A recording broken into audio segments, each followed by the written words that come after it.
Несие тарихын бақылау. Egov.kz порталында авторизациядан өтіңіз. Басты бетте азаматтарға кеден және салықтар, экономика және қаржы бөлімін таңдаңыз.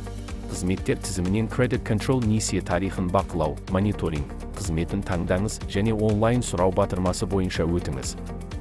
Байланыс нөміріңіз және электронды поштаңызды енгізіңіз. Мониторинг басталатын күнді таңдаңыз. Жеке деректерді жинауға және пайдалануға келісім беріңіз. Тарифті таңдап төлеу түймесін басыңыз. Төлем жасау үшін мәліметтерді толтырыңыз.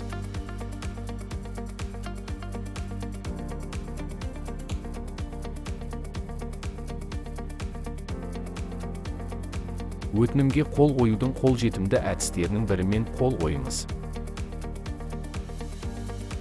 Сіз өзіңіздің жеке кабинетіңізде көрсетілген уақыт ішінде келіп түсетін өтінімді өңдеу туралы хабарламамен таныса аласыз.